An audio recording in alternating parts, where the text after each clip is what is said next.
بسم الله الرحمن الرحيم يا أيها الذين آمنوا اتقوا الله حق تقاته ولا تموتن إلا وأنتم مسلمون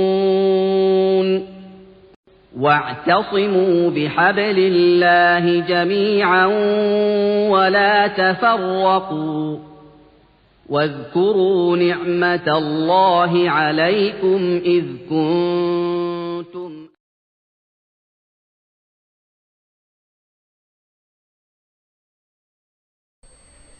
السلام عليكم ورحمة الله وبركاته. الحمد لله رب العالمين،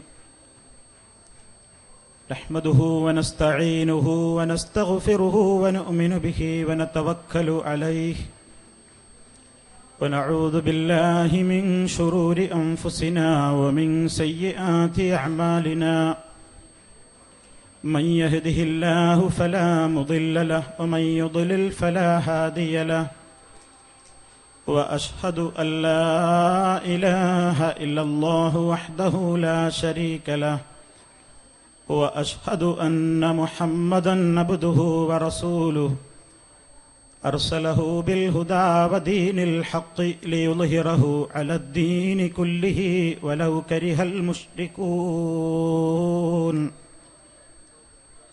اللهم صل على محمد وعلى آل محمد كما صليت على إبراهيم وعلى آل إبراهيم إنك حميد مجيد. اللهم بارك على محمد وعلى آل محمد كما باركت على إبراهيم وعلى آل إبراهيم إنك حميد مجيد. أما بعد، فإن خير الكلام كلام الله، وخير الهدي هدي محمد صلى الله عليه وسلم، وشر الأمور محدثاتها، وكل محدثة بدعة وكل بدعة ضلالة. يا أيها الذين آمنوا اتقوا الله حق تقاته ولا تموتن إلا وأنتم مسلمون. ألا أيها الناس ليوم رحيله أراك عن الموت المفرق لاهيا، ألم تعتبر بالظالمين إلى البلاء وتركيهم الدنيا جميعا كما هي، ولم يخرجوا إلا بقطن وخرقة، وما عامروا من منزل ظل خاليا، وأنت غدا أو بعده في جوارهم وحيدا فريدا في المقابر ثابيا.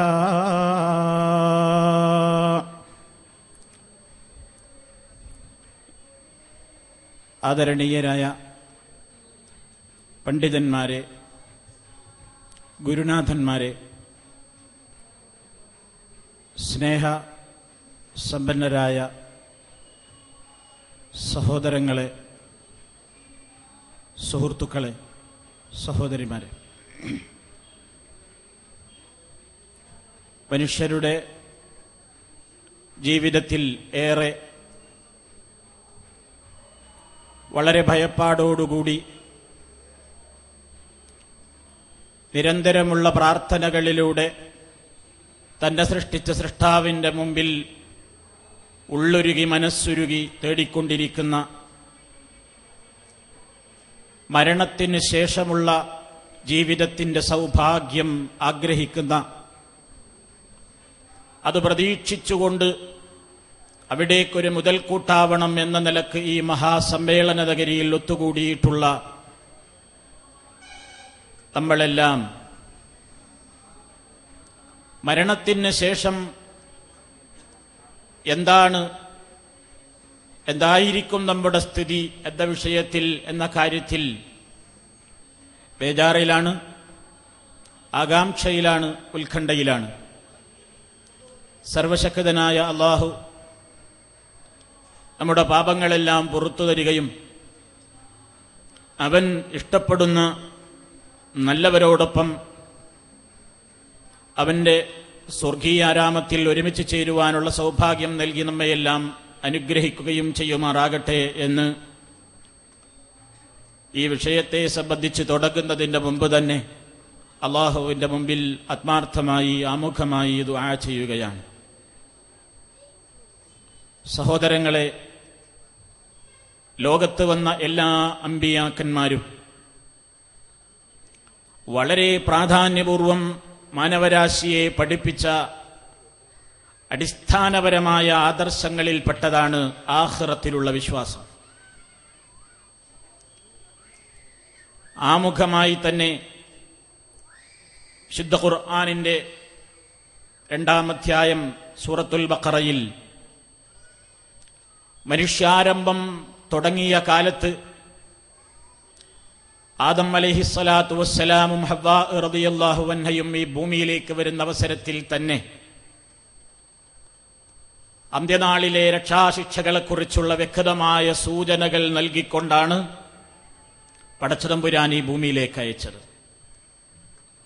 അവരിങ്ങോട്ട് വരുന്ന അവസരത്തിൽ അല്ലാഹു നൽകിയ വസിയത്തിൽ കാണാമല്ലോ, ഫഇമ്മാ യഅ്തിയന്നകും മിന്നി ഹുദാ ഫമൻ തബിഅ ഹുദായ ഫലാ ഖൗഫുൻ അലൈഹിം വലാ ഹും യഹ്സനൂൻ വല്ലദീന കഫറൂ വകദ്ദബൂ ബിആയാതിനാ ഉലൈക അസ്ഹാബുൻ നാർ ഹും ഫീഹാ ഖാലിദൂൻ.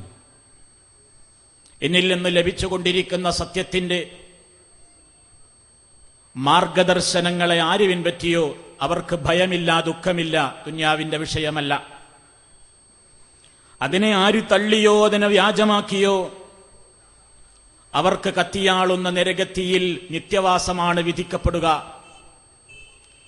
ആ വാചകത്തിലൂടെ മനുഷ്യന്റെ തുടക്കത്തിൽ തന്നെ അന്ത്യനാൾ വരെ ജീവിച്ച് മരിക്കാനിരിക്കുന്ന സർവ്വ ആളുകളോടും അല്ലാഹു സുബ്ഹാനഹു വ തആല അവർ ഏറ്റവും കൂടുതൽ ഭയപ്പെടേണ്ടുന്ന, അവരുടെ പ്രാർത്ഥനകളിൽ നിരന്തരം റബ്ബിന്റെ മുമ്പിൽ രക്ഷ തേടേണ്ടുന്ന വഖിനാ അദാബന്നാർ, നരകശിക്ഷയിൽ നിന്ന് നീ ഞങ്ങളെ കാത്തുകൊള്ളേണമേ എന്ന പ്രാർത്ഥനക്കുള്ള അതിന്റെ പ്രാധാന്യത്തെ, ഗൗരവമേറിയ നരകശിക്ഷയെക്കുറിച്ച്, അതിലുള്ള ശാശ്വതവാസത്തെക്കുറിച്ച് കൃത്യമായ അറിവ് നൽകിയിരിക്കുകയാണ് എന്നർത്ഥം. അവിടം മുതൽ, അന്ന് മുതൽ മനുഷ്യ മനസ്സുകളിൽ സൃഷ്ടാവായ അല്ലാഹു സുബ്ഹാനഹു വ തആലയുടെ രക്ഷയെക്കുറിച്ച്, ശിക്ഷയെക്കുറിച്ച് കൃത്യമായ ധാരണകൾ വളർത്തിക്കൊണ്ടുള്ള പടച്ചതമ്പുരാന്റെ സന്ദേശങ്ങൾ ജനങ്ങൾക്കിടയിൽ പ്രബോധനം നടത്തുവാൻ കാലാകാലങ്ങളിലായി മഹാന്മാരായ പ്രവാചക പ്രവരന്മാർ, അതുപോലെ തന്നെ മഹത്തുക്കൾ വന്നുകൊണ്ടേയിരുന്നു. പൂർത്തീകരണം മുഹമ്മദ് മുസ്തഫ സല്ലല്ലാഹു അലൈഹി വസല്ലമിലൂടെ നിർവഹിക്കപ്പെടുകയും ചെയ്തു. നമ്മൾ എന്താണ് ഈ വിഷയത്തെക്കുറിച്ച്, മരണത്തിന്റെ ശേഷം എന്ന വിഷയം വ്യാപകമാണ്, വിശാലമാണ്, മണിക്കൂറുകളോളം പറഞ്ഞാലും തീരാത്ത. വിശുദ്ധ ഖുർആൻ അതിന്റെ 1/3 ഭാഗം സവിസ്തരം പ്രതിപാദിക്കാൻ വേണ്ടി വിനിയോഗിച്ചിട്ടുള്ള മഹത്തായ ഒരു വിഷയം 45-50 മിനിറ്റുകൾക്കുള്ളിൽ അല്ലെങ്കിൽ കേവലം 1 മണിക്കൂറിനുള്ളിൽ പറഞ്ഞു തീരുന്നതല്ല. പ്രധാനപ്പെട്ട ചില കാര്യങ്ങൾ എന്റെയും നിങ്ങളുടെയും ജീവിതത്തിന്റെ, ഭാവി ജീവിതത്തിന്റെ അഥവാ നമ്മുടെ പരലോക ജീവിതത്തിന്റെ ഏറ്റവും പ്രധാനപ്പെട്ട ആ അവസ്ഥയിലേക്ക് നമ്മെ രക്ഷപ്പെടുത്തുന്ന നല്ലതായ കാര്യങ്ങളെക്കുറിച്ചുള്ള ചില ചിന്തകൾ. മരണത്തിലൂടെയാണ് മനുഷ്യൻ പാരത്രികമായ ലോകത്തിലേക്ക് അവന്റെ യാത്ര ആരംഭിക്കുന്നത്. മരണം, അതിനെക്കുറിച്ച് ചിന്തിക്കാനാണ് അഷ്റഫുൽ ഖൽഖ് സല്ലല്ലാഹു അലൈഹി വസല്ലം നമ്മളോടെല്ലാം ആവശ്യപ്പെട്ടത്. അക്സിറു ദിക്റ ഹാദിമിൽ ലദ്ദാത്ത് അയൽ മൗത്ത്. എല്ലാ സുഖങ്ങളെയും, എല്ലാ ആഡംബരങ്ങളെയും, എല്ലാ പ്രതീക്ഷകളെയും മുറിച്ചു കളയുന്ന മരണത്തെക്കുറിച്ചുള്ള ചിന്ത നിങ്ങൾ അധികരിപ്പിക്കണേ എന്ന് മഹാനായ മുഹമ്മദ് മുസ്തഫ സല്ലല്ലാഹു അലൈഹി വആലിഹി വസല്ലം നമ്മളുടെ എല്ലാം ശ്രദ്ധയിൽപ്പെടുത്തിയിരിക്കുകയാണ്. മരണം എപ്പോഴാണ് സംഭവിക്കുക, എന്നാണ് സംഭവിക്കുക, എവിടെ വച്ചാണ് സംഭവിക്കുക എന്നൊന്നും ആർക്കും അറിയില്ല. എവിടെ വെച്ച് മരിക്കണം എന്നതിനെക്കുറിച്ച് തേടാനും പടച്ചതമ്പുരാന്റെ കൽപ്പനയില്ല. പടച്ചവനെ നീ എന്റെ വീട്ടിൽ വെച്ച് എന്നെ മരിപ്പിക്കണേ എന്നൊരു പ്രാർത്ഥനയില്ല. ഇന്ന സ്ഥലത്ത് വെച്ച് നീ എന്നെ മരിപ്പിക്കണേ എന്ന ഒരു പ്രാർത്ഥന നമുക്ക് കാണാൻ കഴിയുന്നില്ല. മറിച്ച് എവിടെ വെച്ച് മരിക്കുക എന്നതല്ല, എങ്ങനെ മരിക്കുക എന്നതാണ് പ്രശ്നം. അതാണ് പ്രധാനപ്പെട്ട വിഷയം എന്ന് വിശുദ്ധ ഖുർആൻ പറയുന്നു. നിങ്ങളെ തുടക്കത്തിൽ ഓതിക്കേൽപ്പിച്ച വചനം, നമ്മളെപ്പോഴും കേട്ട് കാതുകൾക്ക് തഴമ്പ് വന്നൊരു വചനം, യാ അയ്യുഹല്ലദീന ആമനുത്തഖുല്ലാഹ ഹഖ്ക തുഖാതിഹി വലാ തമൂതുന്ന ഇല്ലാ വഅൻതും മുസ്ലിമൂൻ.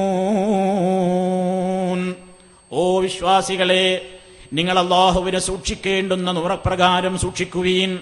വലാ തമൂതുന്ന ഇല്ലാ വഅൻതും മുസ്ലിമൂൻ. നിങ്ങൾ മുസ്ലിമീങ്ങളായി കൊണ്ടല്ലാതെ മരിച്ചു പോകരുത്. അവൻ മരണം എങ്ങനെയായിരിക്കണമെന്നാണ് ഇസ്ലാം ആവശ്യപ്പെടുന്നത്. എവിടെ വെച്ച് മരിക്കുന്നു എന്ന് ഒരാൾക്കും അറിഞ്ഞുകൂടാ. വമാ തദ്രീ നഫ്സും ബിഅയ്യി അർദിൻ തമൂത്ത്. ഏത് പ്രദേശത്ത് വെച്ചാണ്, ഏത് മണ്ണിൽ വെച്ചാണ്, വാനലോകത്ത് വെച്ചാണോ, ഭൂമിയിൽ വെച്ചാണോ, വാഹനത്തിൽ വെച്ചാണോ, എവിടെ വെച്ചാണോ മരിക്കുന്നതെന്ന് ഒരാൾക്കും അറിഞ്ഞുകൂടാ. അതൊരു വിഷയവുമല്ല, അതിനെക്കുറിച്ച് ഭയപ്പെടാനും പറഞ്ഞിട്ടില്ല. മറിച്ച് എങ്ങനെ മരിക്കുന്നു, വലാ തമൂതുന്ന ഇല്ലാ വഅൻതും മുസ്ലിമൂൻ. മുസ്ലിമീങ്ങളായി കൊണ്ടല്ലാതെ നിങ്ങൾ മരിച്ചു പോകരുത്. അതാണല്ലോ അമ്പിയാക്കന്മാരും അവരുടെ മക്കളോട് വസിയ്യത്ത് കൊടുത്തത്. യാ ബനിയ ഇന്നല്ലാഹ അസ്തഫാ ലക്കുമുദ്ദീന വലാ തമൂതുന്ന ഇല്ലാ വഅൻതും മുസ്ലിമൂൻ. വവസ്സാ ബിഹാ ഇബ്രാഹീമു ബനീഹി വയഅഖൂബ്. ഇതേ ആദർശം തന്നെ ഇബ്രാഹിം തന്റെ മക്കളോട്, യഅഖൂബ് അലൈഹിസ്സലാം തന്റെ മക്കളോടും വിളിച്ചുകൊണ്ട് പറഞ്ഞിട്ടുണ്ട്. യാ ബനിയ, എന്റെ മക്കളെ, ഇന്നല്ലാഹ അസ്തഫാ അലൈക്കുമുദ്ദീൻ. അല്ലാഹു നിങ്ങൾക്ക് ദീനിനെ തൃപ്തിപ്പെട്ട് തന്നിരിക്കുന്നു, തെരഞ്ഞെടുത്തു തന്നിരിക്കുന്നു. വലാ തമൂതുന്ന ഇല്ലാ വഅൻതും മുസ്ലിമൂൻ. മുസ്ലിമീങ്ങളായി കൊണ്ടല്ലാതെ നിങ്ങൾ മരിക്കരുത്. അപ്പം മരണം എങ്ങനെ എന്നതാണ് പ്രശ്നം, എവിടെ എന്നതല്ല പ്രശ്നം, എങ്ങനെ എന്നതാണ് പ്രശ്നം.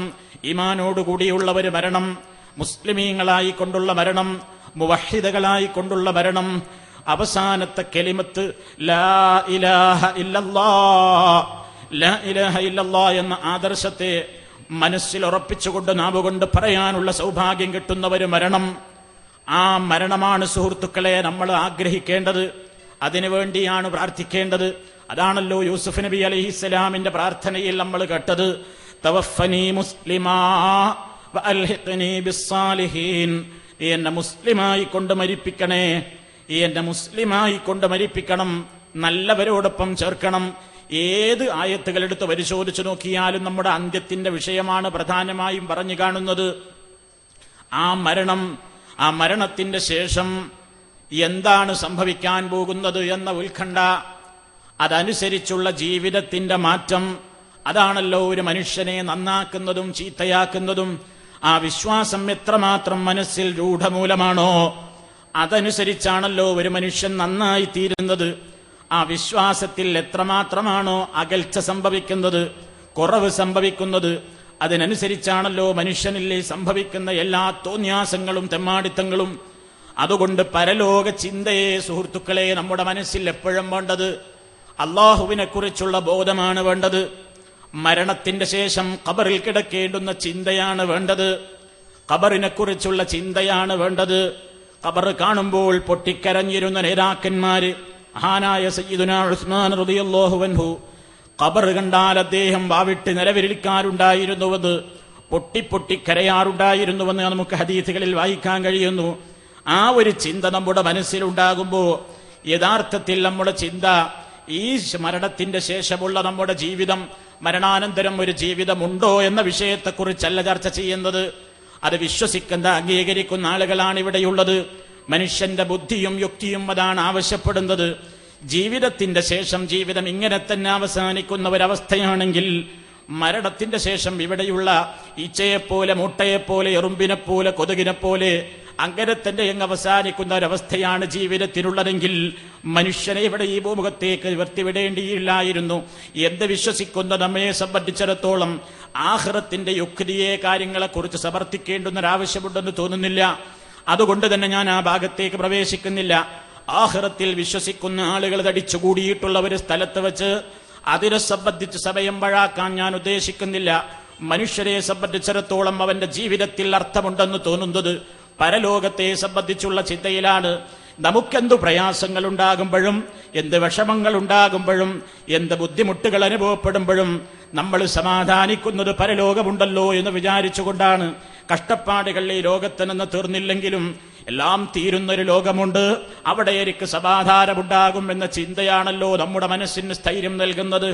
പല രൂപത്തിലുള്ള പ്രയാസപ്പെടുത്തലുകൾ പലരിൽ നിന്നും ഉണ്ടാകുമ്പോൾ, പീഡനങ്ങൾ ഏറ്റുവാങ്ങുമ്പോൾ പ്രതികരിക്കാൻ കഴിയാത്ത അവസ്ഥയിലും നമ്മൾ സമാധാനിക്കുന്നു.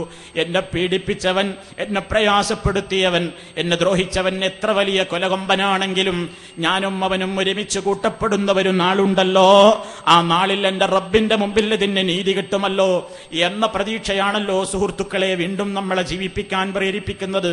അങ്ങനെ നമ്മുടെ ജീവിതത്തിന് സമാധാനം നൽകുന്നത്, മനസ്സിന് ഏറ്റവും നല്ല സംതൃപ്തി നൽകുന്നത് നമ്മുടെ ഈ അഖീദയിലുള്ള ഈ പരലോകബോധം എത്രമാത്രം നമ്മുടെ ഹൃദയത്തിൽ തിളങ്ങി നിൽക്കുന്നുണ്ടോ എന്ന് നോക്കിയിട്ടാണ്. അതുകൊണ്ട് അത് മനസ്സിലെപ്പോഴും തിളങ്ങി നിർത്തണം, അതെപ്പോഴും മനസ്സിൽ നിലനിർത്തണം. യഥാർത്ഥത്തിൽ നമ്മുടെ ജീവിതം ആദ്യമായി ചെന്നു ചേരുന്ന ഖബർ. എന്താണ് ഖബറിന്റെ സ്ഥിതി? ഖബറിന്റെ സ്ഥിതിയെക്കുറിച്ച് ഹദീസുകളിൽ വന്നത് കവികൾ അവർ വളരെ വ്യക്തമായി പറയുന്നുവെന്ന്. ഖബറെന്നു കേട്ടാൽ തൽക്ഷണം ഞെട്ടേണ്ടതാ, കണ്ടാലുടൻ വാവിട്ട് നീ കരയേണ്ടതാ. വളരെ കൃത്യമായി പറയുന്നുവെന്ന്. ഖബർ കേൾക്കുമ്പോഴേക്ക് തന്നെ നമ്മുടെ മനസ്സിൽ വരേണ്ടത് ആ ഏകമായ ജീവിതം, പ്രത്യേകമായിട്ട് അവിടെ ഒറ്റക്ക് കഴിഞ്ഞുകൂടേണ്ടുന്ന അവസ്ഥ. മേടക്ക് പകരം മാളമാ സുബ്ഹാനാ, റബ്ബി അതിൽ കിടക്കേണ്ടതാണ് അസ്മാന. നമ്മൾ ഉണ്ടാക്കിയിട്ടുള്ള എല്ലാ വീടുകളും വിട്ടേച്ചുകൊണ്ട് പോകുന്ന അവസരത്തിൽ അതൊന്നുമില്ലാതെ വലം യഖ്റുജു ഇല്ലാ ബിഖുത്നിൻ വഖിർഖത്തിൻ വമാ ആമറു മിൻ മൻസിലിൻ വല്ല ഖാലിയാ. ജീവിതത്തിന്റെ എല്ലാ സമ്പാദ്യങ്ങളും മുതൽ മുടക്കുകളും ചെലവഴിച്ചുകൊണ്ടുണ്ടാക്കിയ ഒരു വീട്, സുന്ദരമായ വീട് വിട്ടുകൊണ്ട് ഇറങ്ങിപ്പോകുന്ന എത്ര വലിയ പണക്കാരനാണെങ്കിലും ധനാഢ്യനാണെങ്കിലും പാവപ്പെട്ടവനാണെങ്കിലും അവന് കൊണ്ടുപോകാനുള്ള കൈമുതൽ എന്താണെന്നോ അല്പം പഞ്ഞിയും കഫൻ തുണിയുമല്ലാതെ മറ്റൊന്നുമില്ലാതെ ഉണ്ടാക്കി തീർത്ത വീടിനെ കാലിയാക്കി വിട്ടേച്ചുകൊണ്ട് അവൻ പോകുന്നു. അവൻ ചെന്ന് ചേരാനുള്ള ഖബറുണ്ടല്ലോ, ആ ഖബറിനെ സംബന്ധിച്ചിടത്തോളം സമ്പാദ്യ മുതലിൽ നിന്ന് 3 അക്ഫാന. അത് മാത്രമല്ല അതിലെപ്പോഴും വഹദാന. ആ സമ്പാദ്യ മുതലുമായി കൊണ്ട് ഖബറിൽ ചെന്നാൽ ശാശ്വതമായി അവിടെ ഏകാന്തത തന്നെയാണ്. അവിടെ പിന്നെ നമ്മളെ എതിരേൽക്കാൻ വരുന്നതാരാണെന്നോ ചിതലും പുഴുക്കൾ താവളം പെരുത്തുണ്ടതിൽ, സന്തോഷമാണവകൾക്ക് നീ ചെല്ലുന്നതിൽ. പൊൻവർണ്ണ കോമള മൃദുരമായ ശരീരമിൽ സമരത്തിലാണ് പരസ്പരം തിന്നുന്നതിൽ. കാടില്ല റേഷൻ വേണ്ട പോലതിലുണ്ട്, ക്യൂ സിസ്റ്റമില്ല തള്ളലാണത് കൊണ്ട്. എത്ര രസകരമായിട്ടാണ് സുഹൃത്തുക്കളെ, എത്ര ഹൃദയസ്പൃക്കായിട്ടാണ് അത് വിശദീകരിച്ചത്. ഈ സുന്ദരമായ ബോഡിയുണ്ടല്ലോ, അതങ്ങ് ഖബറിലെത്തിക്കഴിഞ്ഞാൽ നമ്മെ കാത്തുകിഴക്കിക്കൊണ്ട് വരുന്നതാരാണെന്നോ ചിതലും പുഴുക്കൾ താവളം പെരുത്തുണ്ടതിൽ, സന്തോഷമാണവകൾക്ക് നീ ചെല്ലുന്നതിൽ. ചെതലും പുഴുക്കളും നമ്മുടെ ശരീരത്തിൽ കയറിയിട്ട് അതങ്ങ് വളരെ തിക്കിത്തിരക്കി നമ്മുടെ സുവർണമായ സ്വർണ്ണ നിറമുള്ള നമ്മുടെ ശരീരത്തിൽ എങ്ങനെ തിക്കും തിരക്കും കൂട്ടിയിട്ടെങ്ങനെ കടിച്ചു കീറിക്കൊണ്ട് നമ്മുടെ ശരീരമൊട്ടാകെ അങ്ങ് തീർന്നു പോകുന്ന രംഗത്തെക്കുറിച്ച് ചിന്തിക്കാൻ അതാണല്ലോ അഷ്റഫുൽ ഖൽഖ് സല്ലല്ലാഹു അലൈഹി വസല്ലം പറഞ്ഞത്. എല്ലാ സൗകര്യങ്ങളെയും മുറിച്ചു കളയുന്ന, നിന്റെ എല്ലാ രൂപത്തിലുള്ള ഈ ലോകത്തുള്ള ദമ്പുകളും അഹങ്കാരങ്ങളും നിന്റെ താൻപോരിമകളും പ്രമാണിത്വങ്ങളും എല്ലാം അവസാനിപ്പിക്കുന്ന മരണത്തെക്കുറിച്ച് ചിന്തിച്ചോ എന്ന് അഷ്റഫുൽ ഖൽഖ് സല്ലല്ലാഹു അലൈഹി വസല്ലം പറഞ്ഞത്.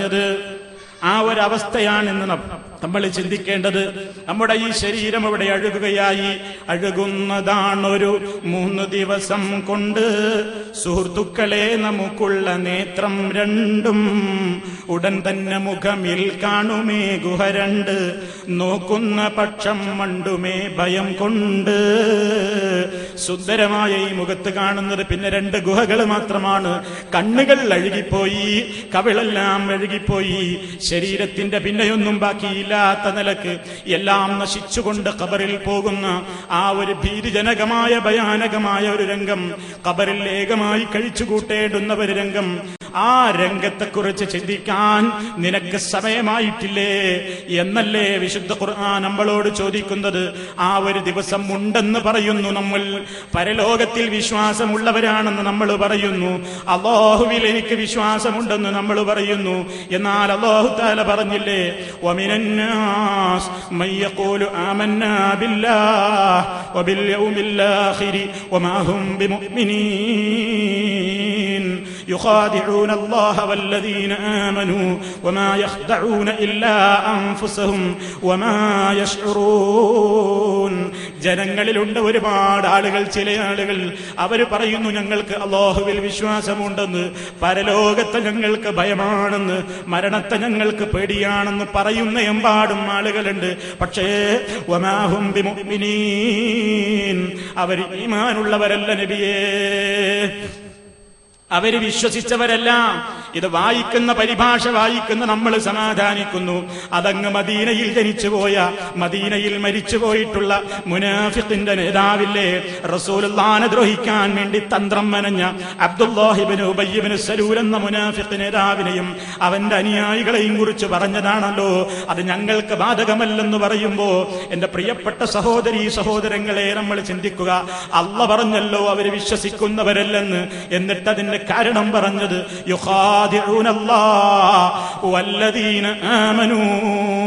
അവർ അല്ലാഹുവിനെ പറ്റിക്കാൻ നോക്കുകയാണ്. ഈമാനുള്ളവരുടെ ഇടയിൽ വരുമ്പോ ആ നിലക്കുള്ള രൂപത്തിലുള്ള പ്രത്യേകമായ ഒരു അഭിനയവും നാട്യവുമാണ് അവർ കാണിക്കുന്നത്. പക്ഷേ അവരതിലൂടെ തങ്ങളെ തന്നെയാണ് വഞ്ചിക്കുന്നതെന്ന് അവരറിയുന്നില്ല എന്ന് തടിച്ചുകൂടിയിട്ടുള്ള എന്റെ പ്രിയപ്പെട്ട സഹോദരിമാരെ, ചില കാര്യങ്ങൾ പറയട്ടെ.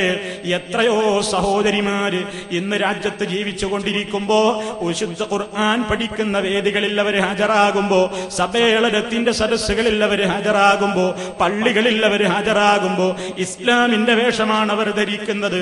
പക്ഷേ പുറത്തിറങ്ങിപ്പോയാൽ, ഷോപ്പുകളിലെത്തിയാൽ, പാർക്കുകളിലെത്തിയാൽ, കുടുംബ സദസ്സുകളിലെത്തിപ്പോയാൽ, മറ്റേതെങ്കിലും അവരുടേതായ ജീവിതത്തിന്റെ ഘട്ടങ്ങളിലെത്തിയാൽ ഈ പർദ്ദയങ്ങ് വലിച്ചൂരിയിട്ട് ആഡംബരത്തിന്റെ ഫാഷൻ ഭ്രമത്തിന്റെ ഒരേ കളറിലുള്ള തട്ടവും ഒരേ കളറിലുള്ള അല്ലെങ്കിൽ ചുരിദാറും സാരിയും അതിനൊപ്പിച്ച ചെരുപ്പും അതിനൊപ്പിച്ച സോക്സും അതിനൊപ്പിച്ച വളയും അതിനൊപ്പിച്ച കാതിലയും, അങ്ങനെ ശരീരത്തിൽ അവർ അണിയുന്ന വസ്ത്രങ്ങളെ ഒരേ കളറിലാക്കാൻ വേണ്ടി ദിനേന അവർ മാറുന്ന വസ്ത്രത്തിന്റെ കളറനുസരിച്ചുകൊണ്ട് ശരീരത്തിൽ അവർ അണിയുന്ന ആടയാഭരണങ്ങളുടെ എല്ലാം കളറുകൾ മാറ്റാൻ വേണ്ടി ചെലവഴിക്കുന്ന ആയിരക്കണക്കിന് രൂപയ്ക്ക് കണക്കുണ്ടോ?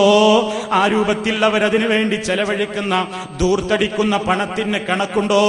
അല്ലാഹു ഒന്നല്ലേ? സമ്മേളന പന്തലിൽ നമ്മളെ കാണുന്ന റബ്ബല്ലേ? പാർക്കിലും കടലോരങ്ങളിലും അതുപോലെ തന്നെ ഷോപ്പിംഗ് സെന്ററുകളിലും നമ്മുടെ കുടുംബങ്ങളിലെ മറ്റവസ്ഥകളിലുമൊക്കെ നമ്മെ കാണുന്നത്.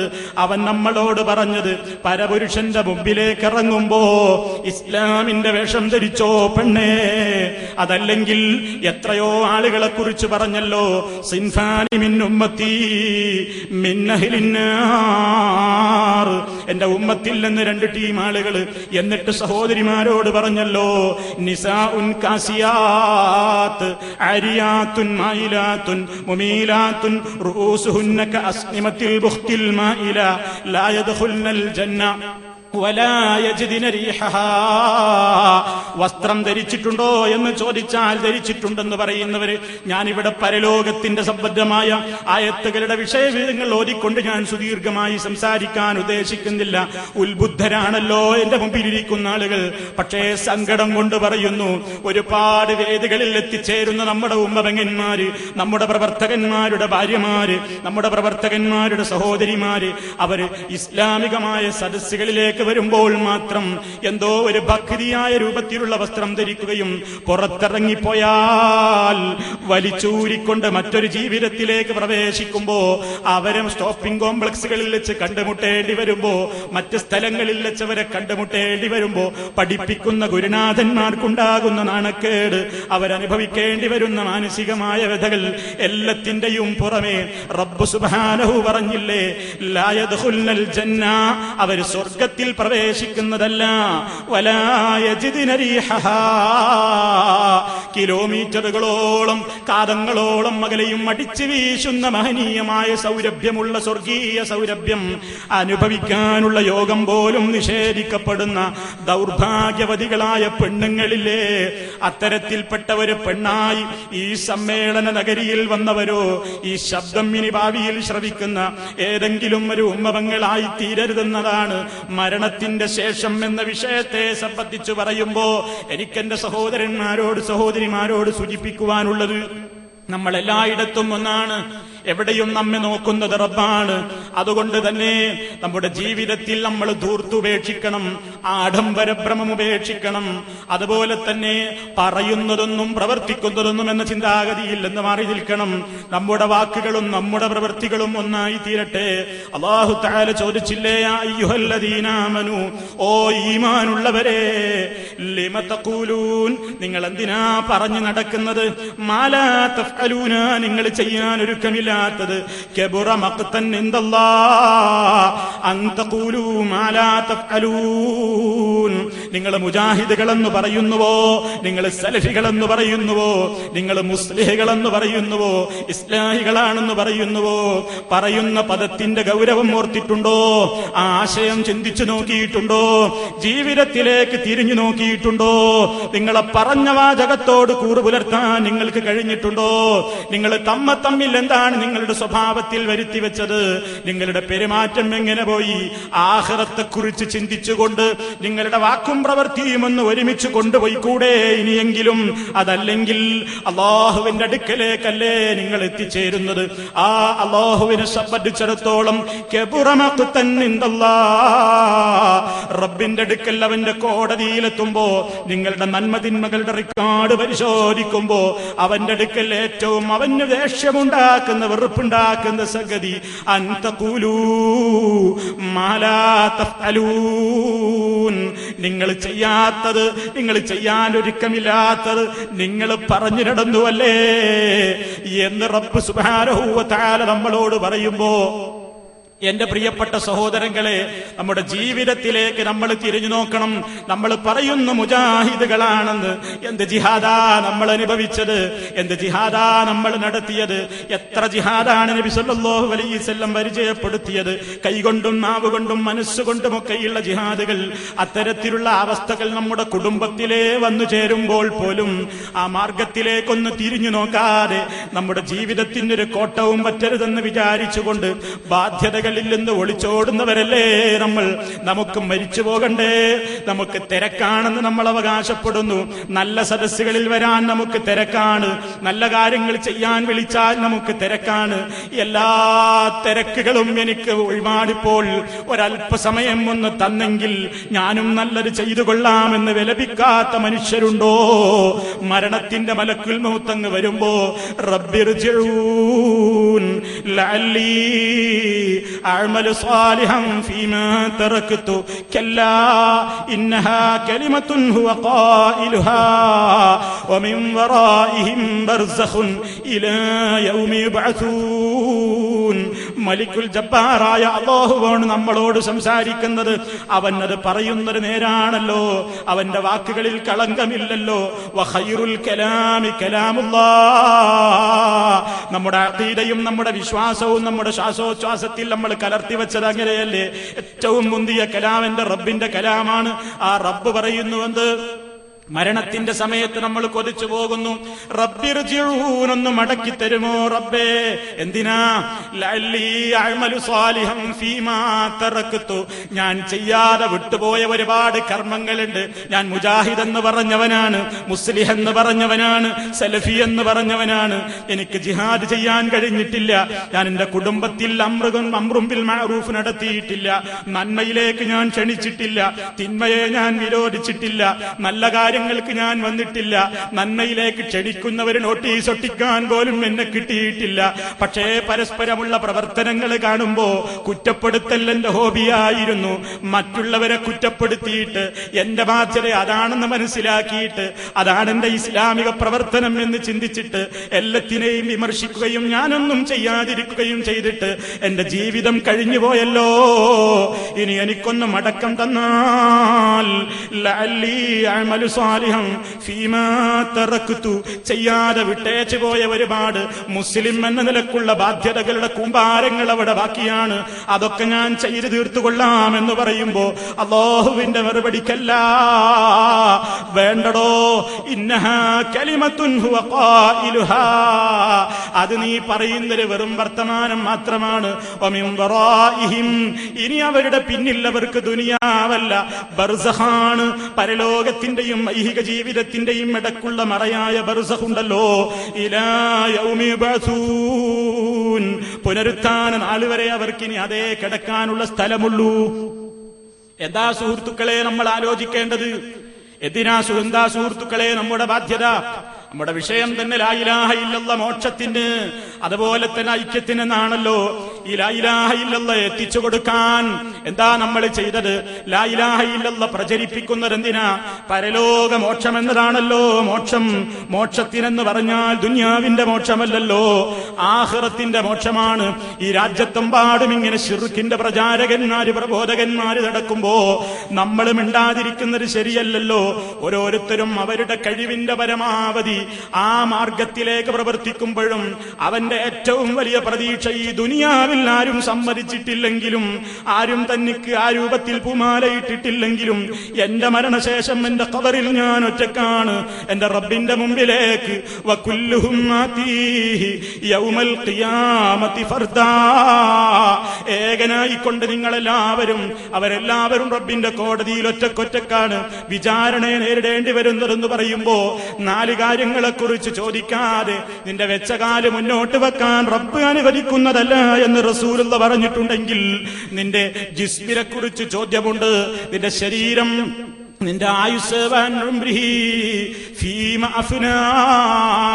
എത്ര കാലം നീ ദുനിയാവിൽ ജീവിച്ചടോ, എത്ര വയസ്സ് നീ ദുനിയാവിൽ ജീവിച്ചു, ആ ജീവിച്ച കാലഘട്ടം അത്രയും നീ എന്തിനു വേണ്ടി പ്രവർത്തിച്ചു എന്ന ചോദ്യം അവിടെയുണ്ടല്ലോ. നബി സല്ലല്ലാഹു അലൈഹി വസല്ലം പറയുന്നു.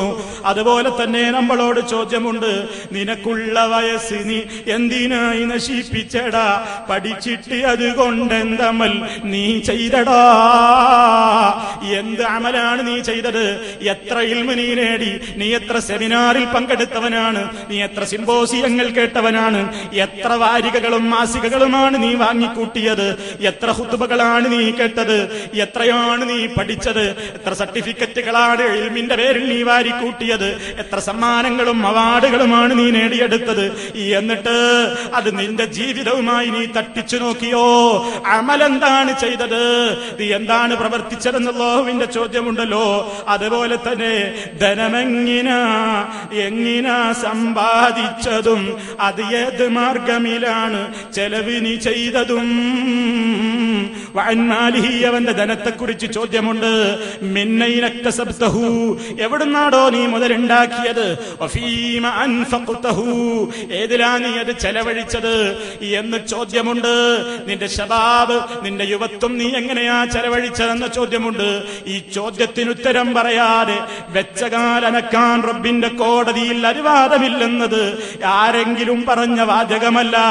വമാ യൻതിഖു അനിൽ ഹവാ ഇൻ ഹുവ ഇല്ലാ വഹ്യു യുഹാ എന്ന് അല്ലാഹു തആല തന്നെ പരിചയപ്പെടുത്തിയ അഷ്റഫുൽ ഖൽഖ് സ്വല്ലല്ലാഹു അലൈഹി വസല്ലമിലൂടെ റബ്ബ് നമ്മളെ അറിയിച്ചതാണ്. എന്ത്? ഇതിന് ഉത്തരങ്ങൾ പറയാതെ മുന്നോട്ട് വെക്കാൻ കഴിയൂല. ഈ സദസ്സിൽ കൂടിയ ഞാനടക്കമുള്ളവര് ചിന്തിക്കുക, ഇന്ന് മരിച്ചാൽ നാളെ ഞാൻ നേരിടേണ്ട ചോദ്യമാണത്, എന്റെ ഭാവിയിൽ നേരിടേണ്ടുന്ന ചോദ്യമാണത്. ഖബറിൽ ചോദ്യമുണ്ടെന്ന് നമ്മൾ വിശ്വസിക്കുന്നവരാണ്. ഖബറിലെ ചോദ്യത്തെ സംബന്ധിച്ച് അത് വിചാരണ നടക്കുന്നതിന്റെ മുമ്പ് പോലീസുകാർ ജീപ്പിലിട്ട് ഇടിക്കുന്നത് പോലെ, വഴിയിൽ വെച്ച് കരണത്തടിക്കും പോലെ ലോക്കപ്പ് മർദ്ദനമാണ്. അങ്ങനെ ഒന്നും സംഭവിക്കുകയില്ല. വിചാരണയ്ക്ക് ശേഷമല്ലാതെ രക്ഷാശിക്ഷകളില്ലെന്ന് പറഞ്ഞുകൊണ്ട് ഖബർ ശിക്ഷയെ നിഷേധിക്കുന്ന സുന്നത്ത് നിഷേധികളുണ്ട്, ഖുർആൻ നിഷേധികളുണ്ട്. അവരും പറയുന്നു ഞങ്ങൾ അഹ്ലുൽ ഖുർആനിന്റെ ആളുകളാണെന്ന് അവകാശപ്പെടുന്നു. സൂക്ഷിക്കുക, ഇയ്യാകും വഇയ്യാഹും, അവരെ നിങ്ങൾ സൂക്ഷിച്ചോ. അഷ്റഫുൽ ഖൽഖ് സല്ലല്ലാഹു അലൈഹി വസല്ലം പറഞ്ഞല്ലോ, ഖബറിൽ ശിക്ഷയുണ്ടെന്ന് വിശ്വസിക്കുന്ന നമ്മൾ നമ്മുടെ നിസ്കാരത്തിൽ ദാ റബ്ബിനോട് ചോദിക്കാതെ സലാം വീട്ടുന്നില്ലല്ലോ. അല്ലാഹുമ്മ ഇന്നി അഊദു ബിക മിൻ അദാബിൽ ഖബർ, ഖബർ ശിക്ഷയില്ലെന്ന് നിന്നോട് ഞാൻ അഭയം ചോദിക്കുന്നു. ആ ഖബറിൽ വെച്ച് കഴിയുമ്പോ റബ്ബിന്റെ നമ്മളോട് മലായിക്കത്ത് നമ്മളോട് ചോദിക്കുന്നുണ്ട്. എന്തൊക്കെ ചോദ്യം എന്ന് ഇപ്പോഴേ നമുക്കറിയിച്ചു തന്നിട്ടുണ്ട്. നിന്റെ റബ്ബാര്, നിന്റെ നബിയാര്? ആ ചോദ്യത്തിന് ഉത്തരം പറയാൻ എന്താ നമ്മുടെ കയ്യിലുള്ളത് സുഹൃത്തുക്കളെ? നമുക്കുത്തരം പറയാൻ കഴിയണമെങ്കിൽ നിന്റെ റബ്ബാരെന്ന ചോദ്യത്തിന്, മലക്കിന്റെ ചോദ്യത്തിന് അല്ലാഹു റബ്ബി വ മുഹമ്മദുൻ നബി വൽ ഇസ്ലാമു ദീനി വൽ ഖുർആനു ഇമാമി, എന്റെ റബ്ബ് അല്ലാഹുവാണ്, എന്റെ നബി മുഹമ്മദ് മുസ്തഫയാണ്, എന്റെ ആദർശം ഖുർആനാണ്, ഇസ്ലാമാണ്, ഞാൻ മാതൃകയാക്കിയത് ഖുർആനിനെയാണ് എന്ന് പറയാൻ നമുക്ക് കഴിയുമോ സുഹൃത്തേ? നമ്മുടെ മരിച്ച് നമ്മളെ ഖബറടക്കിയിട്ട് ചുറ്റുഭാഗത്തും കൂടി നിൽക്കുന്നവരോട് അഷ്റഫുൽ ഖൽഖ് സല്ലല്ലാഹു അലൈഹി വസല്ലം ഖിയാമത്ത് നാൾ വരെ വായിക്കുന്ന മുസ്ലിമീങ്ങളോട് പറഞ്ഞല്ലോ, ഇദാ ദഫൻതും, നിങ്ങളുടെ സഹോദരൻ നിങ്ങൾ ഖബറടക്കി കഴിഞ്ഞാൽ ചുറ്റുഭാഗത്ത് നിന്നുകൊണ്ടും സലൂലഹു തസ്ബീത്ത്, അദ്ദേഹത്തിന് സ്ഥൈര്യം നൽകാൻ വേണ്ടി റബ്ബിനോട് നിങ്ങൾ ചോദിക്കണം. ലോക മുസ്ലിമീങ്ങൾ ആ കാര്യം ചെയ്യുന്നു. അദ്ദേഹത്തിന് ചോദ്യത്തിന്റെ അവസരത്തിൽ സ്ഥൈര്യം നൽകണേ റഹ്മാനേ, അദ്ദേഹത്തിന്റെ ചോദ്യം നേരിടുന്ന അവസരത്തിൽ ഉത്തരം തോന്നിപ്പിച്ചു കൊടുക്കണേ റഹ്മാനേ എന്ന് ലോക മുസ്ലിമീങ്ങൾ അവിടെ വെച്ച് ദുആ ചെയ്യാറുണ്ട്. ഖബറിന്റെ സമീപത്ത് വെച്ച് ദുആ ചെയ്യാറുണ്ട്. അതിന്റെ പകരം ഖബറിൽ കിടക്കുന്ന വ്യക്തിയെ വിളിച്ചുകൊണ്ട് ക്ലാസ് എടുക്കാനോ, നിന്റെ അടുക്കൽ ഭീകരന്മാരായ മലായിക്കത്തുകൾ വരുന്നുണ്ട്, അവര് നിന്നെ എഴുന്നേൽപ്പിച്ചിരുത്തും, നിന്നോട് മൻ റബ്ബുക എന്ന് ചോദിക്കുമ്പോ ഫഖുല്ലഹുമാ, നീ അവരോട് പറഞ്ഞോ അല്ലാഹു റബ്ബി എന്ന് നീ അവരോട് പറഞ്ഞോ എന്ന്. ഖബറിൽ കിടക്കുന്ന വ്യക്തിക്ക് വേണ്ടി മരണത്തിന്റെ ശേഷം ഒരു ക്ലാസ് എടുക്കുന്ന സമ്പ്രദായം തൽഖീൻ എന്ന ഓമന പേരിട്ടുകൊണ്ട് സമൂഹത്തിൽ പലരും ചെയ്യുന്നുവെങ്കിലും അഷ്റഫുൽ ഖൽഖ് സല്ലല്ലാഹു അലൈഹി വസല്ലം അത് പഠിപ്പിച്ചതല്ല. അവിടുന്ന് പഠിപ്പിച്ചത് റബ്ബിനോട് ചോദിച്ചോ ഈ സഹോദരന് സ്ഥൈര്യം നൽകാൻ. അതെന്തിനാണ് നമ്മൾ ദുആ ചെയ്യുന്നത്? അല്ലാഹു റബ്ബി എന്ന് എനിക്കും നിങ്ങൾക്കും പറയാൻ കഴിയണമെങ്കിൽ അത് ഈ ദുനിയാവിനെ സമർത്ഥിച്ചവനെ ആഖിറത്തിൽ ഖബറിൽ വെച്ചത് പറയാൻ കഴിയൂ. ഇന്നല്ലദീന ഖാലൂ റബ്ബുനല്ലാഹ് സുമ്മ ഇസ്തഖാമൂ, അല്ലാഹ് പറഞ്ഞില്ലേ ഞങ്ങളുടെ റബ്ബ് അല്ലാഹുവാണെന്ന് ദുനിയാവിൽ വെച്ച് പറഞ്ഞിട്ടുള്ളവർ, അത് പറഞ്ഞിട്ട് അവസാനിപ്പിച്ചിട്ടില്ല. സുമ്മ ഇസ്തഖാമൂ, പിന്നീട് അതിനനുസരിച്ച് നേരെ ചൊവ്വേ അങ്ങ് ജീവിതം ജീവിക്കുന്ന ആളുകൾ, അവർക്ക് അവരുടെ ആഖിറത്തിൽ അവരുടെ ഖബറിൽ എല്ലാം സമാധാനം ഉണ്ടാവുകയുള്ളൂ. അങ്ങനെ ജീവിച്ചൊരു മനുഷ്യന് മാത്രമേ മലായിക്കത്ത് മൻ റബ്ബുക, നിന്റെ റബ്ബാരെന്ന ചോദ്യത്തിന് എന്റെ റബ്ബ് അല്ലാഹയാണെന്ന് പറയാൻ കഴിയൂ. മുഹമ്മദ് നബി സല്ലല്ലാഹു അലൈഹി വസല്ലമിനെ കുറിച്ച് മുഹമ്മദുർ റസൂലുള്ളാഹ് എന്നിങ്ങനെ കലിമയിൽ ഇങ്ങനെ വെറുതെ പറയുന്ന ഒരു മുസ്ലിമിന് ഖബറിൽ വെച്ച് മുഹമ്മദുൻ നബി, ഇയാളാരെന്ന് നിനക്കറിയാമോ എന്ന് റസൂലുള്ളാഹിനെ ഹാജരാക്കിക്കൊണ്ട് ചോദിക്കുമ്പോ അതെന്റെ നബിയാണ്, ഞാൻ ഏറ്റവും ഇഷ്ടപ്പെട്ട പുന്നാര നബിയാണ് മുഹമ്മദുർ റസൂലുള്ളാഹ് എന്നങ്ങ് തന്റെ ഇടത്തോടുകൂടി ഖബറിൽ വെച്ച് ഉത്തരം പറയാൻ കഴിയണമെങ്കിൽ ഈ ലോക ജീവിതത്തിൽ അഷ്റഫുൽ ഖൽഖിന്റെ ചര്യകളെ പുറങ്കാലുകൊണ്ട് വലിച്ചു തട്ടി അവനത് സാധ്യമാണോ? ഖബറിൽ വെച്ചവിടെ അവന് പറയാൻ കഴിയുമോ? കഴിയില്ല സുഹൃത്തുക്കളെ. അതുകൊണ്ട് ഖബറിൽ ചോദ്യമുണ്ടെന്ന് നമ്മൾ വിശ്വസിക്കുന്നുണ്ടെങ്കിൽ ആ ചോദ്യങ്ങൾ എന്താണെന്ന് പണ്ടേ അഷ്റഫുൽ ഖൽഖ് നമുക്ക് പറഞ്ഞു തന്നിട്ടുണ്ടെങ്കിൽ ഉത്തരം പറയാൻ ഇവിടെ നിന്നേ പഠിച്ചു വെക്കേണ്ടത് ഈ പദങ്ങൾ പഠിച്ചു വെക്കലല്ല, അല്ലാഹു റബ്ബി എന്ന പദം പഠിക്കലല്ല, മുഹമ്മദുൻ നബി എന്ന പദം പഠിക്കലല്ല. അല്ലാഹു റബ്ബി എന്ന് നീ പറയുന്നുണ്ടെങ്കിൽ, ബാപ്പക്കെതിരാണെങ്കിലും ഉമ്മക്കെതിരാണെങ്കിലും അതുപോലെ തന്നെ ലോകത്തുള്ള എല്ലാവർക്കും എതിരാണെങ്കിലും എനിക്കെന്റെ റബ്ബ് പഠിപ്പിച്ച ആദർശമാണ് വലുതെന്ന് നിന്റെ ജീവിതത്തിൽ തെളിയിച്ചുകൊണ്ട് ശവമഞ്ചമിലേറിക്കൊണ്ട് ഖബറിലെത്താൻ നിനക്ക് കഴിഞ്ഞോ? എങ്കിലേ നിനക്ക് പറയാൻ കഴിയൂ അല്ലാഹു റബ്ബി, എന്റെ റബ്ബ് അല്ലാഹു ആണെന്ന്. അതേപോലെ ജീവിതത്തിൽ ഒരു പ്രതിസന്ധി ഉണ്ടാകുമ്പോ, ഒരു പ്രയാസമുണ്ടാകുമ്പോ, ഒരു ബുദ്ധിമുട്ടുണ്ടാകുമ്പോ മുഹമ്മദ് നബിയുടെ ചര്യ ഇന്നതാണെന്ന് മനസ്സിലാകുന്നു. പക്ഷേ അത് ഭാര്യയ്ക്ക് ഇഷ്ടമില്ല, അത് ഭർത്താവിന് ഇഷ്ടമില്ല. ആ ചര്യ സ്വീകരിച്ചാൽ നാട്ടുകാർക്ക് വെറുപ്പാണ്, വീട്ടുകാർക്ക് വെറുപ്പാണെന്ന് മനസ്സിലാക്കി അഡ്ജസ്റ്റ്മെന്റിന് നിന്നുകൊടുത്തുകൊണ്ട് ശവമഞ്ചമിലേറിക്കൊണ്ട് ഖബറിലെത്തിയാൽ മുഹമ്മദുൻ നബി എന്ന് പറയാൻ നിനക്ക് കഴിവരില്ല. മറിച്ച് മുഹമ്മദുർ റസൂലുള്ളാഹ് എന്ന് പറയുമ്പോ നിന്റെ ജീവിതത്തിൽ നീ അത് കൂറുപുലർത്തിക്കൊണ്ട് ജീവിച്ചിട്ടുണ്ടെങ്കിലേ അവിടെ രക്ഷയുള്ളൂ. അവർക്കേ അത് പറയാൻ കഴിയൂ. ഖുർആനിന്റെ ഇമാമാണെന്ന് പറയാൻ കഴിയണമെങ്കിൽ ഖുർആൻ ക്ലാസ്സിൽ പങ്കെടുത്തത് കൊണ്ട് പ്രയോജനമുണ്ടോ? ലേണിംഗ് സ്റ്റുഡന്റ് ആയതുകൊണ്ട് പ്രയോജനമുണ്ടോ? അത് പഠിച്ചിട്ടുള്ള ആശയങ്ങളെ ഒരായത്തെങ്കിലും നിന്റെ ജീവിതത്തിൽ പകർത്തിയിട്ടുണ്ടെങ്കിലല്ലേ ഖബറിൽ വെച്ചത് തന്റെ ഇടത്തോടുകൂടി ഒന്ന് പറയാൻ കഴിയൂ. അതുകൊണ്ട് സുഹൃത്തുക്കളെ, മരണത്തിന്റെ ശേഷം നമ്മൾ അഭിമുഖീകരിക്കാനിരിക്കുന്ന ഖബർ, ആ ഖബറിലെ ചോദ്യങ്ങൾ, അതിനുത്തരം നൽകാനുള്ള തയ്യാറെടുപ്പ് ദുനിയാവിൽ വെച്ച് നടത്തിക്കോ. ഇവിടെ കൃഷി ചെയ്താൽ അവിടെ നമുക്ക് വിളവ് നേടാം. അദ്ദുനിയാ മസ്റഅത്തുൽ ആഖിറ, ദുനിയാവ് ആഖിറത്തിലേക്കുള്ള കൃഷിയിടമാണെന്ന് പലവരും കേട്ടവരാണ് നമ്മൾ. ആ ഖബറിലെ ജീവിതം അതാണ് അവ്വലു മൻസിലിൻ മിൻ മനാസിലിൽ ആഖിറ, ആഖിറത്തിലേക്കുള്ള യാത്രാമധ്യേ ഒന്നാമതിറങ്ങാനുള്ള ഇടത്താവളമാണല്ലോ ഖബർ. അവിടെ രക്ഷപ്പെട്ടാൽ പിന്നെ എല്ലാം ശുഭകരമാണ്, അവിടെ പരാജയപ്പെട്ടാലോ പിന്നെ നാശം തന്നെ എന്നാണല്ലോ അഷ്റഫുൽ ഖൽഖ് സല്ലല്ലാഹു അലൈഹി വസല്ലം പറഞ്ഞത്. അതുകൊണ്ടാണല്ലോ ഉസ്മാൻ റളിയല്ലാഹു തആല അൻഹു ഖബർ കാണുമ്പോൾ പൊട്ടി കരയുമ്പോ, എന്താ നിങ്ങൾ നരകത്തെ കുറിച്ച് കേൾക്കുമ്പോൾ പോലുമില്ലാത്തത്ര പൊട്ടിക്കരയൽ ഖബർ കാണുമ്പോൾ എന്തുകൊണ്ടാ സംഭവിക്കുന്നതെന്ന് ചോദ്യത്തിന് അദ്ദേഹത്തിന്റെ മറുപടി അങ്ങനെയായിരുന്നു. ഏതാവ് റസൂലുള്ളാഹി അങ്ങനെയാണ് പറഞ്ഞത്, അൽ ഖബറു അവ്വലു മൻസിലിൻ മിൻ മനാസിലിൽ ആഖിറ, ആഖിറത്തിലേക്കുള്ള യാത്രാമധ്യേ ഇറങ്ങാനുള്ള ഇടത്താവളങ്ങളിലെ ഒന്നാമത്തെ താവളമാണ് ഖബർ. അവിടെ രക്ഷപ്പെട്ടാൽ എല്ലാം ശരിയാണ്, അവിടെ പരാജയപ്പെട്ടാൽ എല്ലാം പരാജയം തന്നെ. അതുകൊണ്ട് ആ ജീവിതത്തെ ഓർത്തോ, അവിടേക്കുള്ള ചിന്താഗതിക്ക് വേണ്ട രൂപത്തിൽ അവിടെ രക്ഷയ്ക്ക് വേണ്ട പ്രവർത്തനങ്ങൾ ചെയ്തോളൂ സുഹൃത്തുക്കളെ. പരലോകത്ത് 4 ചോദ്യങ്ങൾ വേറെയുമുണ്ട് എന്നാണല്ലോ പറഞ്ഞത്. ആ ചോദ്യത്തിലേക്കും പ്രവേശിക്കുമ്പോ അവിടെയും അതിന് ഉത്തരം പറയാൻ കഴിയണമെങ്കിൽ നമ്മുടെ ജീവിതം എങ്ങനെ കഴിഞ്ഞു എന്ന് നോക്കിയിട്ട് തന്നെയാണ് നമ്മൾ അവിടെയും വെച്ച് ഉത്തരം പറയാൻ നമുക്ക് കഴിയുമോ എന്നത് തീരുമാനിക്കപ്പെടുന്നത്. പിന്നെ എല്ലാവരും വിചാരിക്കുകയാണെന്ത്, അവിടെ ആഖിറത്തിലൊരു ശുപാർശയുണ്ടല്ലോ, ഈ ലോകത്ത് എന്ത് ചെയ്താലും രക്ഷപ്പെടുത്താൻ ആളുകളുള്ളതുപോലെ പരലോകത്തെത്തിയാലും നമുക്ക് ആളുകളുണ്ടാകും. ഏതെങ്കിലും കെയർ ഓഫിലൊക്കെ രക്ഷപ്പെടും. അത് പഠിപ്പിക്കാനും പ്രചരിപ്പിക്കാനും ആളുകളുമുണ്ടായി. മുരീദി തമസ്സക് ബി വകുൻ ബി വാസിഖാ ഫഅഹ്ബീക ഫിദ്ദുനിയാ വയൗമൽ ഖിയാമത്തി. എന്റെ മുരീദേ, നീ എന്നെ മുറുകെ പിടിച്ചോ, നീ എന്നെ മുറുകെ പിടിച്ചോ. എന്റെ മുരീദുകൾ നല്ലവരല്ലെങ്കിൽ എപ്പോഴും നല്ലവൻ ഞാനെന്ന് ചൊന്നോവർ. ഒരു പുതിയാപ്പള അമ്മോശൻ കാക്കയുടെ വീട്ടിലേക്ക് കയറി വരുമ്പോ പുതിയാപ്പളയോടുള്ള ബഹുമാനം കൊണ്ട് പുതിയാപ്പളയുടെ ഒരു സ്നേഹിതൻ കൂടെ കയറി വരുമ്പോ കാലാകാലം മുമ്പുള്ള ജീവിതത്തിൽ ഈ ആതിഥേയനായ അമ്മോശൻ കാക്കാക്ക് വെറുപ്പുള്ള ഒരാളാണ് പുതിയാപ്പളയുടെ കൂടെ വരുന്നതെങ്കിലും പുതിയാപ്പളയോടുള്ള ബഹുമാനം കൊണ്ട് വെറുപ്പുള്ള ആളോട് വെറുപ്പ് കാണിക്കാതെ വീട്ടിലേക്ക് കയറ്റിയിരുത്തി ചെയറിട്ട് കൊടുക്കാറില്ലേ, ജ്യൂസ് കൊടുക്കാറില്ലേ, ബിരിയാണി വെച്ച് വിളമ്പാറില്ലേ? എന്താ കാരണം? ഇഷ്ടപ്പെട്ടയാളുടെ കൂടെയാണ് വെറുപ്പുള്ളയാൾ കയറി വന്നിരിക്കുന്നത്. ഇതുപോലെ ആഖിറത്തിലെത്തുമ്പോ എനിക്ക് മുഹീദ്ദീൻ ശൈഖിന്റെ തരീക്കത്തിലെ മെമ്പറാണ് ഞാൻ ഖാദിരിയ തരീക്കത്തിലെ മെമ്പറാണ്, ഞാൻ അജ്മീർ ഖാദിയുടെ ചിശ്തിയ തരീക്കത്തിലെ മെമ്പറാണ്, ഞാൻ നഖ്ശബന്ദിയ തരീക്കത്തിന്റെ മെമ്പറാണ്, ഞാൻ റിഫാഇയ തരീക്കത്തിന്റെ മെമ്പറാണ്.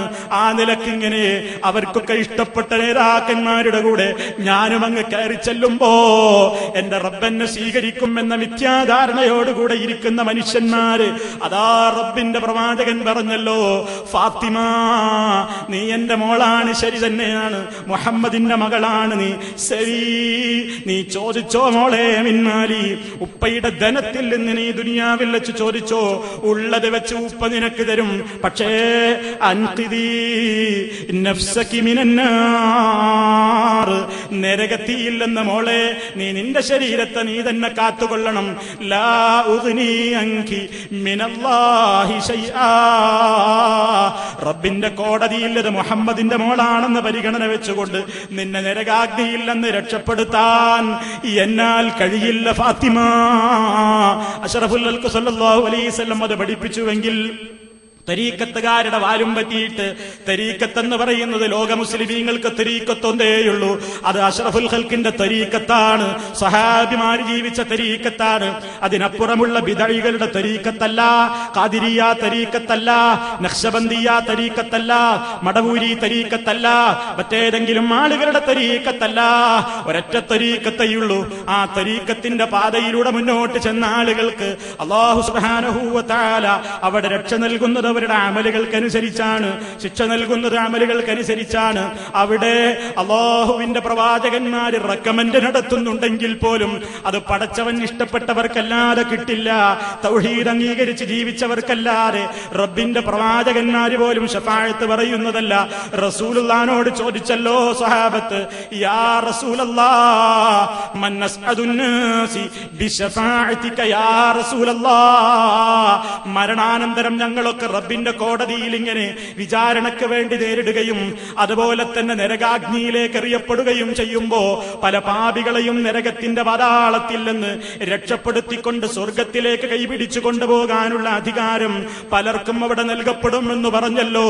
ആ ലഭിക്കപ്പെടുന്ന ആദരിക്കപ്പെടുന്ന വിഭാഗമാരാണെന്ന ചോദ്യത്തിന് റസൂലുള്ളാഹിയുടെ മറുപടി, മൻ ഖാല മിൻ ഉമ്മത്തി ലാ ഇലാഹ ഇല്ലല്ലാഹ് ഖാലിസൻ മിൻ ഖൽബിഹി, ഹൃദയത്തിന്റെ അടിത്തട്ടിൽ നിന്ന് ലാ ഇലാഹ ഇല്ലല്ലാഹ് ഉൾക്കൊണ്ടുകൊണ്ട് പറയുകയും അങ്ങനെ തന്നെ മരിക്കുകയും ചെയ്തവരാരോ അവർക്ക് മാത്രമാണ് അവിടെ രക്ഷയുള്ളത്, അവർക്ക് മാത്രമാണ് അവിടെ വിജയമുള്ളത്.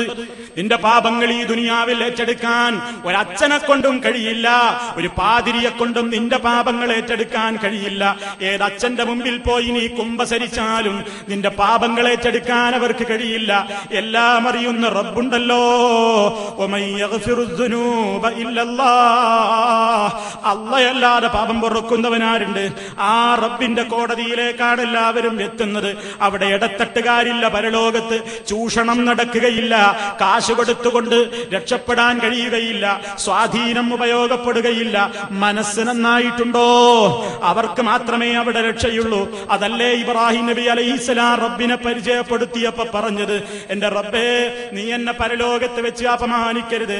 ഏതാണ് ആ പരലോകമെന്ന് പരിചയപ്പെടുത്തിയപ്പോ അദ്ദേഹം പറഞ്ഞില്ലേ, യൗമ ലാ യൻഫഉ മാലും വലാ ബനൂൻ ഇല്ലാ മൻ അത്തല്ലാഹ ബിഖൽബിൻ സലീം.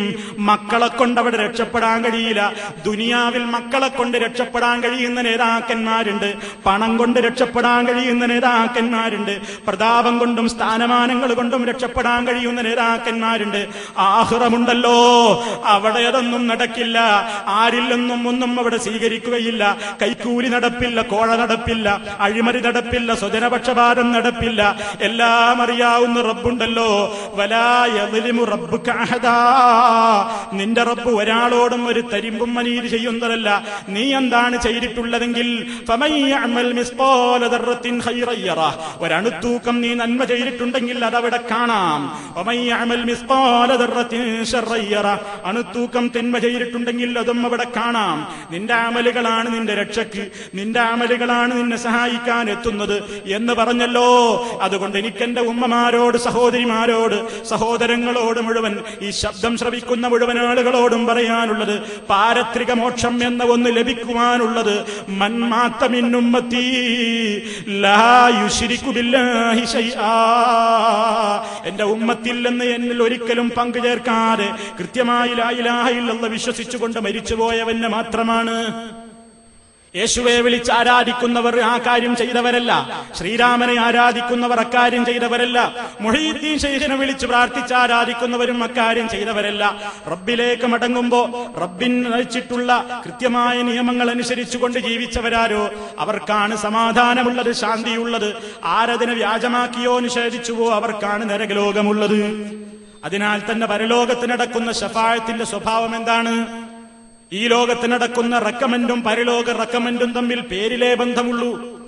ഇവിടെ റെക്കമെന്റ് നടത്തുമ്പോ വേറൊരാളോട് പരിചയപ്പെടുത്തി കൊടുക്കണം, അദ്ദേഹം നമ്മുടെ ആളാ, നമ്മുടെ പാർട്ടിയുടെ ആളാ. പടച്ചവന്റെ മുമ്പിൽ ആരെ എന്തിനാ പരിചയപ്പെടുത്തുന്നത്? അവനെല്ലാവരെയും അറിയാമല്ലോ. മന്ദല്ലദീ യശ്ഫഉ ഇൻദഹു ഇല്ലാ ബിഇദ്നിഹി, അവന്റെ അനുവാദമില്ലാതെ അവന്റെ അടുക്കൽ ശുപാർശ പറയുന്നവൻ ആരുണ്ട്? യഅലമു മാ ബൈന ഐദീഹിം വമാ ഖൽഫഹും, ലോകത്തുള്ള എല്ലാ മനുഷ്യന്മാരുടെ ഭൂതഭാവി വർത്തമാനങ്ങൾ ഒരുപോലെ അറിയുന്നവനാണല്ലോ റബ്ബ്. അവന്റെ മുമ്പിൽ ഒരാളെ പരിചയപ്പെടുത്തേണ്ടതില്ല. അല്ലാഹ് തൃപ്തിപ്പെട്ടവർക്ക് മാത്രമേ ശഫാഅത്ത് ചെയ്യുന്നവരും ശഫാഅത്ത് ചെയ്യുകയുള്ളൂ. അതുകൊണ്ട് തൃപ്തിപ്പെടുത്തേണ്ടത് ശുപാർശകന്മാരെയല്ല, അല്ലാഹുവിനെയാണ്. അതുകൊണ്ട് തേടേണ്ടതും പരലോകത്തുള്ള ശുപാർശയ്ക്ക് വേണ്ടി തേടേണ്ടതും അല്ലാഹുവിനോടാണ്. അശ്ശഫാഅത ഹബ്ലനാ ഫിൽ ഖിയാമത്തി മുശ്ഫീഖാ വാഹ്ലനാ ഇൻ ദാഅയ സയ്യിദി ഖൈറൻ നബി. അഷ്റഫുൽ ഖൽഖ് സ്വല്ലല്ലാഹു അലൈഹി വസല്ലമിന്റെ ശഫാഅത്ത് ഞങ്ങൾക്ക് തരണേ എന്ന് റസൂലുള്ളാഹിനോട് തന്നെ നേർക്ക് നേരെ വിളിച്ച് തേടുന്ന ആളുകളുണ്ട്. അവർക്ക് ശഫാഅത്ത് ലഭിക്കില്ല, തീർച്ചയാണ്. റസൂലുള്ളാഹിനോട് ശഫാഅത്ത് വിളിച്ച് ചോദിക്കാൻ റസൂലുള്ള പറഞ്ഞിട്ടില്ല. എന്റെ ശുപാർശ ലഭിക്കുന്നത് അല്ലാഹുവിൽ പങ്കുചേർക്കാതെ മരിച്ചുപോയവർക്ക് മാത്രമാണ്. അത് മറ്റൊരു വിഷയമായതുകൊണ്ട് ഞാൻ അതിലേക്ക് പ്രവേശിക്കുന്നില്ല, സൂചന നൽകിയതാണ്. ആഖിറത്തിൽ നടപ്പില്ലെന്ന് ഖുർആൻ പറഞ്ഞത് എന്തൊക്കെയാണ്? ലാ യുഖദു മിൻഹാ അദ്ലുൻ, അവിടെ പകരം വാങ്ങിയിട്ട് ഒരാളെ രക്ഷപ്പെടുത്തുന്ന ഏർപ്പാടില്ല. വലാ യുഖ്ബലു മിൻഹാ ശഫാഅത്തുൻ, റെക്കമെന്റ് സ്വീകരിച്ചുകൊണ്ട് ഒരാളെ രക്ഷപ്പെടുത്തുന്ന പരിപാടിയില്ല. ഖുർആൻ പറഞ്ഞ രണ്ട് കാര്യങ്ങളൊന്ന് സൂചിപ്പിച്ചു എന്നേയുള്ളൂ. അതുകൊണ്ട് തന്നെ എന്റെയും നിങ്ങളുടെയും പരലോകം നന്നാകണോ? വേണ്ടതെന്താ? പഠിക്കുന്ന കാര്യങ്ങൾ അനുസരിച്ച് ജീവിക്കണം. വാക്കും പ്രവൃത്തിയും ഒരുമിച്ച് കൊണ്ടുപോകണം. വാക്കൊരു ഭാഗത്തും പ്രവൃത്തി ഒരു ഭാഗത്തുമായി കൊണ്ട് മുനാഫിക്കുകളായി പോകരുത്. അതാണ് എനിക്ക് എന്നോടും നിങ്ങളോടും ഒക്കെ സൂചിപ്പിക്കുവാനുള്ളത്. എങ്കിലേ മരണശേഷമുള്ള ജീവിതം നന്നാവുകയുള്ളൂ, എങ്കിലേ അവിടെ വെച്ച് രക്ഷപ്പെടാൻ സാധിക്കുകയുള്ളൂ. ആ ഒരവസ്ഥയിലേക്ക് നമ്മുടെ മനസ്സ് മാറാൻ, അതിനുവേണ്ടി എപ്പോഴും ചിന്തിക്കാൻ. ഓരോ നിസ്കാരത്തിലും നമ്മൾ പറയുന്നുണ്ട് മാലികി യൗമിദ്ദീൻ, പ്രതിഫലം നൽകുന്ന നാളിന്റെ ഉടമയായ അല്ലാഹുവേ, അവനാണ് സർവസ്തുതിയും എന്ന് നമ്മൾ പറയുന്നു. നമ്മുടെ പ്രാർത്ഥനയിൽ അത് പറയുന്നു. നിസ്കാരത്തിൽ നിന്ന് വിരമിക്കുന്നതിന്റെ മുമ്പ് അല്ലാഹുമ്മ ഇന്നി അഊദു ബിക മിൻ അദാബിൽ ഖബ്ർ വമിൻ അദാബിൻ നാർ, നരകാഗ്നിയിൽ നിന്ന് രക്ഷപ്പെടുത്തണേ എന്ന്, ഖബർ ശിക്ഷയിൽ നിന്ന് രക്ഷപ്പെടുത്തണേ എന്ന് പ്രാർത്ഥിക്കാത്ത ഒരു അത്തഹിയാത്ത് തശഹുദ് കഴിഞ്ഞു പോകാറില്ല. നമ്മൾ നിസ്കാരത്തിൽ നിന്ന് വിരമിക്കാറില്ല. നമ്മുടെ ഫർദ് നമസ്കാരങ്ങളിൽ അവിടെയൊക്കെ നമ്മളെ ഓർമ്മിപ്പിക്കുന്നത് ഈ ഒരു ലോകത്തിന്റെ ചിന്താഗതിയാണ്.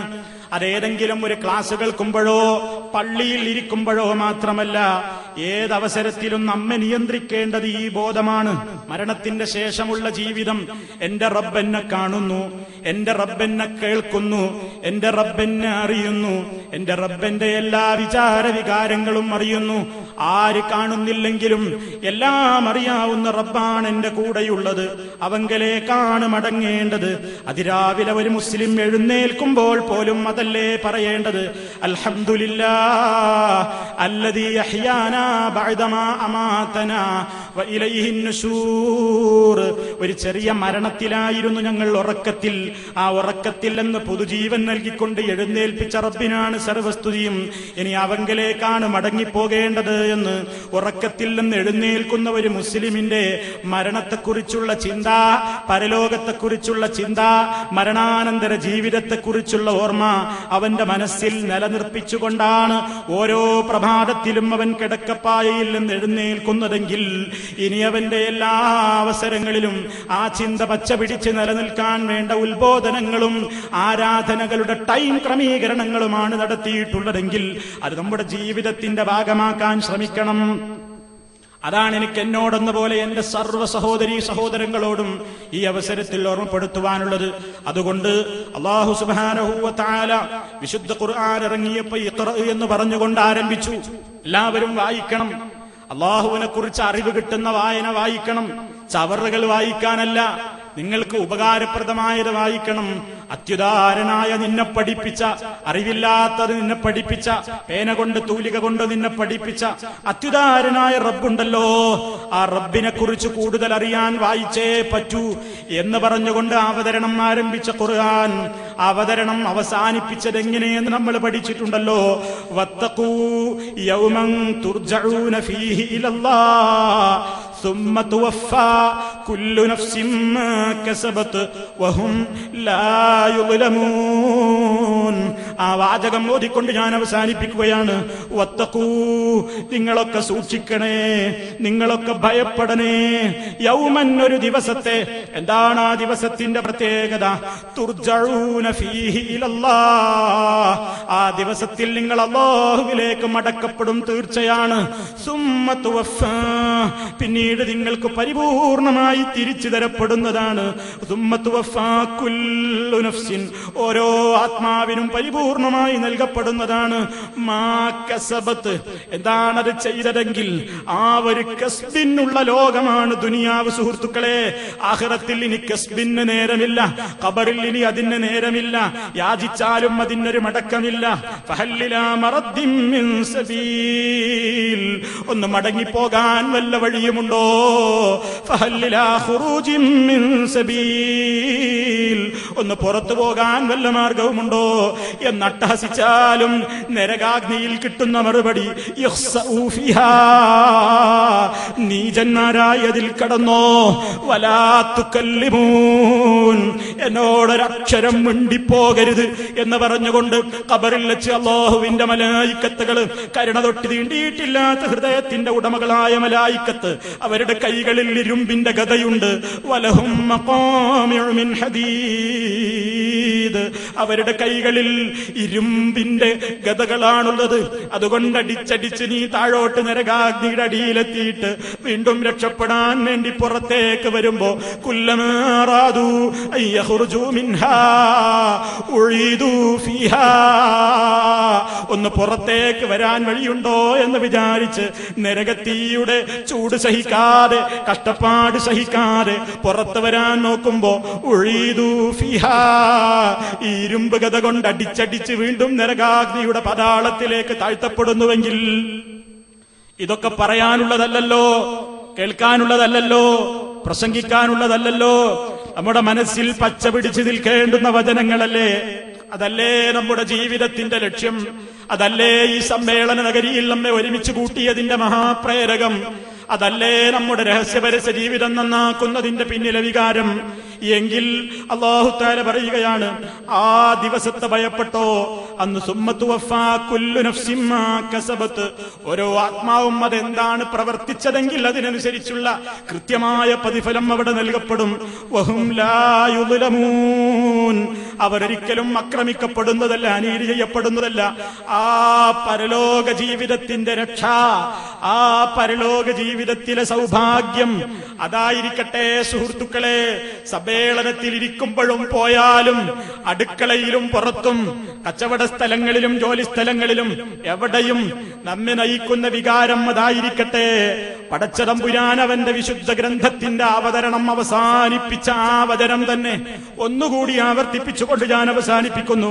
വത്തഖൂ യൗമൻ തുർജഊന ഫീഹി ഇലല്ലാഹ് ثم توفى كل نفس ما كسبت وهم لا يظلمون. وآخر دعوانا أن الحمد لله رب العالمين والسلام عليكم ورحمة الله وبركاته.